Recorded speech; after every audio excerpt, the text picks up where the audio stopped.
mas a gente tem muito o que dizer, e eu quero aqui apontar gargalos de bilhões que a gente precisa discuti-los. A gente precisa discutir na Comissão de Orçamento e Fiscalização, deputada Valone, a dívida ativa.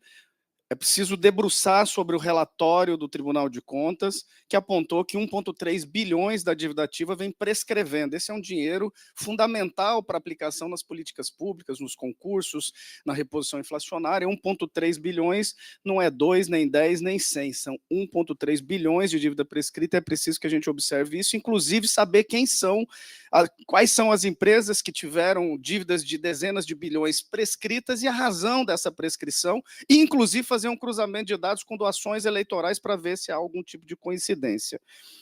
Eu queria dizer que nós também temos uma discussão, e eu vejo muito indicadores, e eu gosto quando eu observo isso, porque a gente é de uma carreira muito técnica, deputado Wilson, e a gente tem buscado fazer um sindicalismo também muito técnico desde que nós assumimos, e a gente contrata consultorias, inclusive de próprios colegas da carreira, para destrinchar certos dados. E os dados da renúncia fiscal nos preocupam muito, porque diferente de todas as outras políticas que existem indicadores, nós temos pouquíssimos indicadores sobre a renúncia fiscal, e nós estamos falando aí de uma renúncia do ano passado de 15 bilhões, ou seja, quase mais da metade do orçamento do Estado de Mato Grosso em renúncia fiscal, hoje expostos no site da Secretaria de Fazenda, mas é preciso de indicadores. Qual a empregabilidade?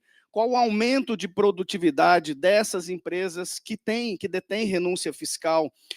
Qual é o tipo de política para os seus trabalhadores que foi melhorada a partir das renúncias fiscais, aumento do PLR, de algum tipo de plano de saúde, plano odontológico para esse trabalhador dessa indústria, dessa empresa, desse segmento que teve renúncia fiscal aí da casa de 15 bilhões de reais.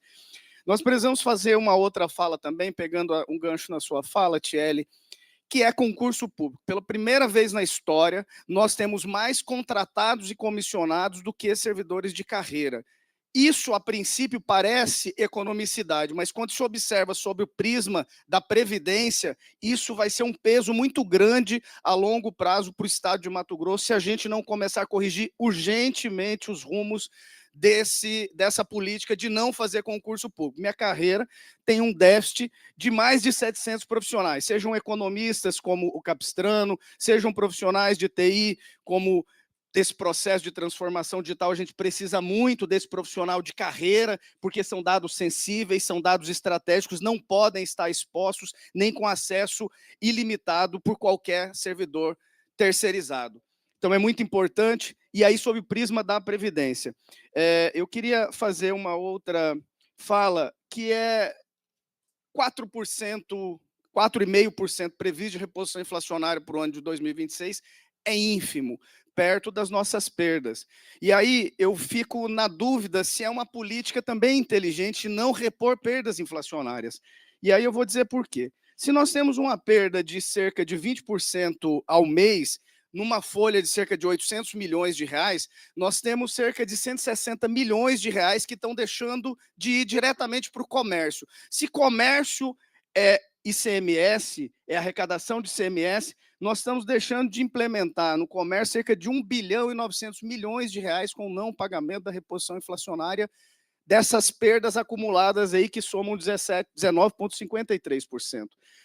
Se o consumo, se o ICMS é medido nesses próximos 10 anos para fins daquele recebimento de recursos com a reforma tributária, não é uma média feita da arrecadação do Estado, então, se eu estou perdendo 1,9 bilhões de recurso para o comércio, de recurso para o setor de turismo interno, de recurso para o setor de indústria interna, eu estou perdendo arrecadação de ICMS, porque cada real de RGA volta pelo menos 1,5, 1,8 de arrecadação de ICMS para o Estado de Mato Grosso.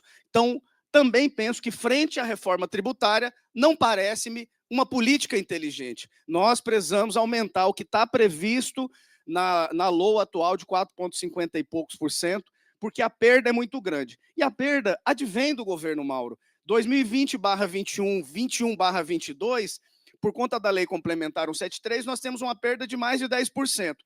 E 2022/23, a inflação ficou em 10, quase 11%, e o governo deu 7%. Qual qual foi o índice aplicado. Não se explicou qual o índice aplicado, porque o IPCA e o INPC foram quase 11%. Então, esses 5%, esses 4% aí, quase 5%, é uma perda que a gente poderia repor agora nessa próxima folha,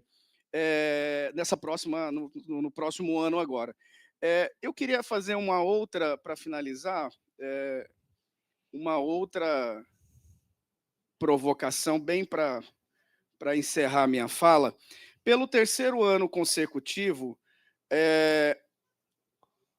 a Secretaria de Fazenda, o Governo do Estado, teve a nota Capag-A, né, pelo STN, a classificação Capag-A+, pelo STN, e isso é um resultado de forma inegável da nossa categoria, de um trabalho expressivo da nossa categoria, de profissionais da área meio, de economistas, de técnicos, de contadores. E, entretanto, secretário, na Cefaz, nós fomos a única carreira, nós temos cerca de 300 profissionais na Secretaria de Estado de Fazenda, muitos assessorando Vossa Excelência, e foi a única carreira que não teve nenhum tipo de reconhecimento pelos trabalhos prestados. Nós tivemos aí um aumento de mais de R$10 mil para os agentes fazendários, nós tivemos a transformação, aumento real, nós tivemos uma transformação de ATE para FTE, que incluiu, inclusive, os seus aposentados, com aumento real, inclusive, de mais de R$20 mil, e a nossa carreira não teve o mesmo tratamento isonômico por parte da Secretaria de Fazenda. Por isso eu vim aqui, secretário Galo, pedir para o senhor uma intervenção junto à secretaria, do senhor também, deputado Wilson, deputado Avalone, para que a gente possa se sentar enquanto sindicato com Vossa Excelência, para a gente discutir os planos que nós apresentamos para a Secretaria de Fazenda. Por fim, eu vou dizer aonde nós podemos tirar. Já falei da dívida ativa, já falei da dívida pública, nós podíamos, aliás, da renúncia fiscal, que nós podíamos cortar ali 20%, que os empresários nem iriam sentir e não fugiriam de Mato Grosso, tenho certeza disso, porque nossas terras são muito produtivas.